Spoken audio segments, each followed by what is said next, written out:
Welcome back, everyone. Well, we are tackling a topic that can certainly be difficult for many of us: social isolation and loneliness. Actually, these factors can really lead to some serious health issues, especially in older adults. Nearly 1 in 4 adults 65 or older are socially isolated. So joining us now is Dr. Angelo, Chief Medical Officer with UnitedHealthcare, Medicare, and Retirement of New England. Thank you so much for joining us, Dr. Angelo. So can you explain some of the factors that lead to social isolation and loneliness?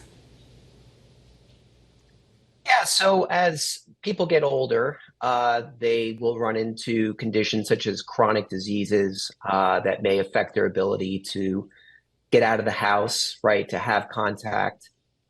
Recently, obviously, we went through the pandemic, right? So there was a lot of isolation due to that. In general, I think just the world has changed, right? So social media has sort of taken the place of real human contact.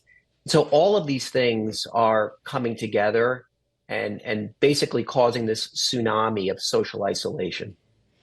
Yeah, I mean, I've heard that loneliness can be as dangerous as smoking. Are there health conditions really that can be worsened by someone experiencing this social isolation and loneliness?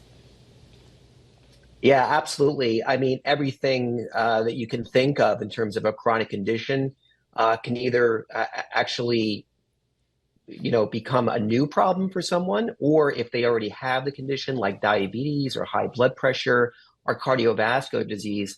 So social isolation is a real stressor, right? And anytime the body gets stressed, there's more inflammation, and that can cause more problems with that chronic condition.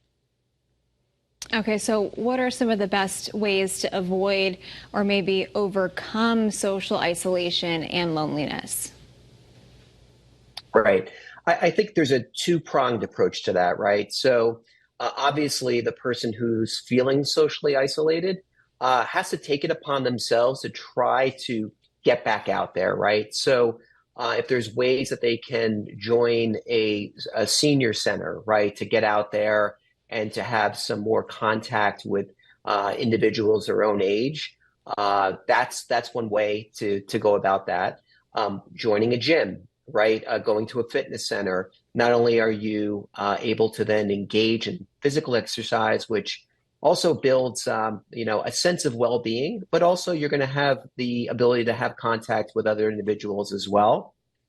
And the other prong part of it is the family members, right, and friends. So if they see that that person is having problems getting out of the house or having any type of social contact, it's a good idea for them to be more forthright, to be more proactive at trying to create those opportunities. And even if you can't get to the house to see that person, FaceTime is a wonderful technology, right? It's not perfect. It's not the same as human contact, in person, but at least it allows that audio visual sort of interaction, which I think is really key. Yeah, yeah.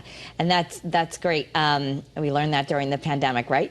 So as we close out, where can people go for more information? Yeah, so United Healthcare, just go online. You can find a lot of information about some of the programs that we have through our Medicare and retirement programs. We have something called Renew Active, which is a wonderful program that allows seniors to take advantage of free memberships to health clubs, as well as online programs for physical fitness. So there's a lot of information just right there on UHC.com.